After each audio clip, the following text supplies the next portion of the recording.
Hello everyone, welcome to Bong kitchen secret. Bong kitchen সিক্রেটে সকলকে স্বাগত জানিয়ে আজকের নতুন একটা রেসিপি আপনাদের সঙ্গে শেয়ার করে নিচ্ছি। ভালো লেগে থাকলে অবশ্যই চ্যানেলটিকে সাবস্ক্রাইব করবেন এবং কেমন লাগলো কমেন্টসে জানাবেন। চলুন তাহলে দেখে নেওয়া যাক। এখানে আমি 500 গ্রাম বাসমতি রাইস নিয়ে নিচ্ছি, আর এই কাপটার মাপে 2 কাপ বাসমতি রাইস নিয়ে সেটাকে ভালো করে ধুয়ে রেখে দেব আধ ঘন্টা আগে। এবার একটা কড়াইয়ের মধ্যে সাদা তেল গরম করে দিয়ে দেব বেরেস্তা ভাজতে। এখানে আমি 3খানা পেঁয়াজের এরকম স্লাইস করে বেরেস্তা ভেজে নেব। ভাগে ভাগে বেরেস্তাটা ভেজে নেব। যতক্ষণ বেরেস্তাটা ভাজা হচ্ছে ওই সময় এরকম একটা চওড়া মোকালা পাত্রের মধ্যে সাদা তেল আর ঘি গরম করে স্টোন ফুল, গোটা গরম মশলা আর অনেকগুলো তেজপাতা দিয়ে তার মধ্যে 2টো মিডিয়াম সাইজের পেঁয়াজের স্লাইস দিয়ে একটু ভেজে নেব। হালকা ভাজা হয়ে গেলে দিয়ে দেব 700 গ্রামের মতো চিকেনের নর্মাল সাইজের কাট পিসগুলো।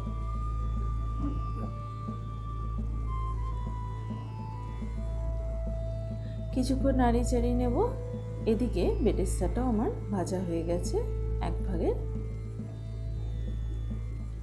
এবার আরেক ভাগ পেঁয়াজ এর মধ্যে দিয়ে স্লো ফ্লেমে একই প্রসেসে হতে দেব।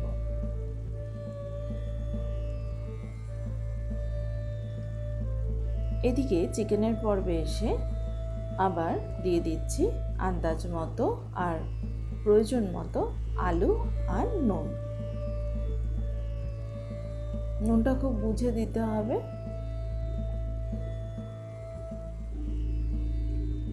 কিছুক্ষণ কষিয়ে নিয়ে আদা রসুন আর কাঁচা লঙ্কার পেস্টটা দিয়ে দিলাম। 700 চিকেন রান্না করতে গেলে আমাদের ঠিক যতটা পরিমাণ আদা রসুন লাগে ঠিক ততটাই, এর কোনো নির্দিষ্ট মাপের প্রয়োজন নেই। ঢেকে কষতে দেব। ওই সময় একটা বোলের মধ্যে নিয়ে নিচ্ছি 150 গ্রাম টক দই। তাতে দিয়ে দিচ্ছি নুন, মাংস নুন দেওয়া আছে সেটা বুঝে, আর অনেকটা পরিমাণ বিরিয়ানির মশলা। এই বিরিয়ানির মশলাটা আমার ঘরে বানানো, চাইলে আপনারা বাজার চলতিও নিতে পারেন। দিয়ে দিচ্ছি 1 চামচ চিনি, আর উপর দিয়ে দিচ্ছি বেরেস্তা ভাজা তেলটা। মিক্স করে রাখছি। এবার মাংসের ঢাকাটা খুলে মাংসটাকে মশলাটা হয়েছে নাকি ততটা দেখে দিয়ে দেব ওই টক দইয়ের যেই মিশ্রণটা করে রেখেছিলাম সেটা। এবার ঢাকা খুলেই কিছুক্ষণের জন্য কষিয়ে নেব। এই সময় ফ্লেমটা মিডিয়াম টু হাই থাকবে।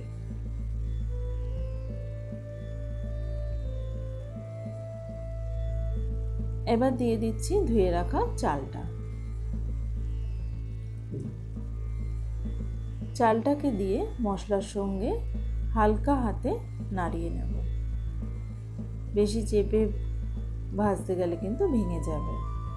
সবার প্রথমেই যেই কাপে আমি চাল নিয়েছিলাম ওই কাপের 1 কাপ পুরো দুধ, তার মধ্যে রোজ ওয়াটার, কেওড়া ওয়াটার আর মিঠা আতপ দিয়ে নিচ্ছি।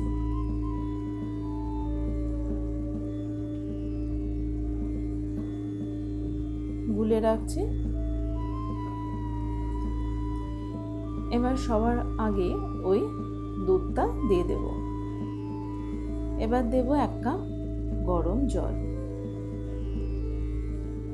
এবার 1 কাপ দুধ আর 1 কাপ গরম জল দিয়ে একটুখানি মিশিয়ে নেব। আবার দেব আরও 1 কাপ গরম জল, মানে মোট 3 কাপ আমি এখানে জল ব্যবহার করলাম, জল আর দুধ মিলিয়ে। কারণ মাংস থেকেও জল ছেড়েছে, টক দইতেও অনেকটা সেটা পরিমাণটা বেড়ে গেছে, সেটা বুঝে জলটা দিতে হবে। উপর দিয়ে দিচ্ছি বেরেস্তা। এবার ঢেকে মিডিয়াম ফ্লেমে হতে দেব।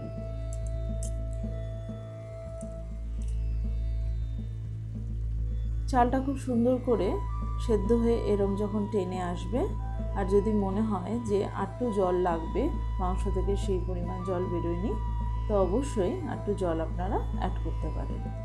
ব্যাস, তাহলেই হয়ে গেল চিকেন পোলাও। এটাকে আমি বিরিয়ানিও বলতে পারি, দম ছাড়া। কেমন লাগলো অবশ্যই জানাবেন।